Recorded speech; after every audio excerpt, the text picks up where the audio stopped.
Quando a gente pensa em Netuno, logo vem à cabeça aquela imagem do deus poderoso, o imponente rei dos mares, não é? Mas a história que vamos mergulhar hoje revela um lado dele, digamos, bem diferente. O lado de um ser temperamental, um tanto azarado e com um sério probleminha para controlar a raiva. E, para ter uma ideia do nível da coisa, a frase que melhor definia o estado de espírito dele era basicamente essa aí. Resume perfeitamente a essência de Netuno, um deus que vivia se metendo em encrenca. E é essa história que a gente vai desvendar agora. Então, vamos lá, vamos entender o cenário. Netuno governava os oceanos, um império gigantesco. Mas para ele, isso não era o bastante. Ele era ambicioso, invejoso e estava sempre, mas sempre mesmo irritado. E essa irritação toda levava ele a fazer o quê? Comprar briga, claro. E não era com qualquer um, não. Ele arrumava confusão com os deuses mais poderosos do Olimpo. A lista de desafetos olha, impressionante. Ele disputou território com Minerva, com Juno, com Apolo, e não satisfeito tentou destronar o próprio irmão, Júpiter. É quase um currículo de encrenqueiro divino. E toda essa fúria tinha consequências bem físicas, bem reais. Quando a raiva batia, Netuno pegava o tridente e cravava no fundo do mar com uma força que chacoalhava continentes inteiros. Não é à toa que ele ganhou esse apelido aí, nada simpático. A fúria dele era literalmente um desastre natural. É claro que lá no Olimpo, Júpiter já não aguentava mais os terremotos e o mau humor constante do irmão. Era preciso uma intervenção, uma solução drástica para acalmar os ânimos do cara. E a solução que ele encontrou foi, digamos assim, um clássico da resolução de conflitos familiares. Ele olhou para o irmão, a quem ele chamava de o importuno, e decretou o plano que mudaria tudo: arranjar um casamento para ele. E assim começa a busca pela noiva perfeita. Júpiter convoca Nereu, uma divindade marinha super antiga, conhecida como o Velho do Mar, e famoso por ter uma família extremamente numerosa. Quando Júpiter pergunta a Neo, muito prestativo, oferece uma de suas 50 filhas.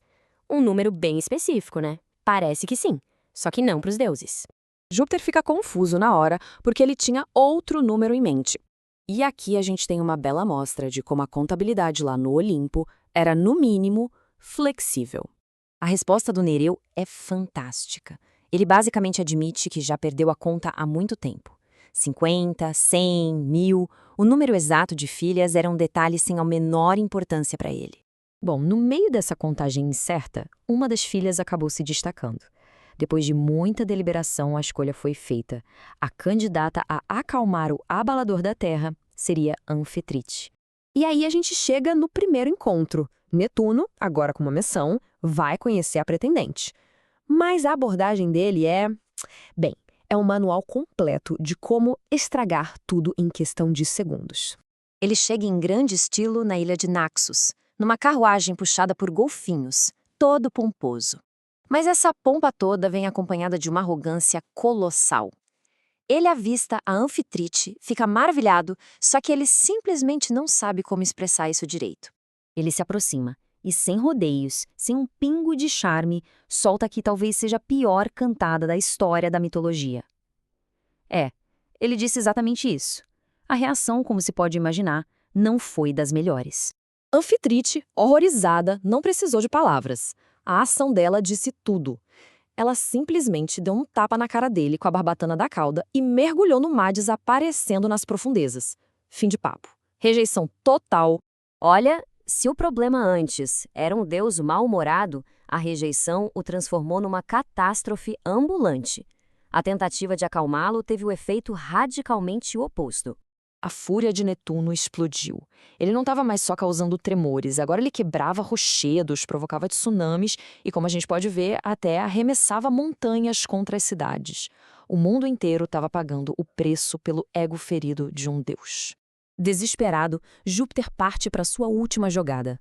Ele procura Doris, a mãe de Anfitrite, e apela direto para a ambição dela, prometendo que sua filha se tornaria a rainha de um império. A oferta, claro, funciona, e Doris revela o esconderijo. Isso deu a Netuno uma segunda chance. Mas ele finalmente entendeu que precisava de uma abordagem completamente diferente. Ele precisava mudar. E que transformação! A arrogância deu lugar à modéstia. O visual descuidado, com o cabelo cheio de mariscos, foi trocado por uma barba lustrosa com perfume de âmbar. O tridente ameaçador ficou em casa. E o mais importante, a proposta terrível mudou de repositório de sêmen para repositório de afeto. Uma melhora bem considerável. Dessa vez, ele se apresentou como um deus mudado.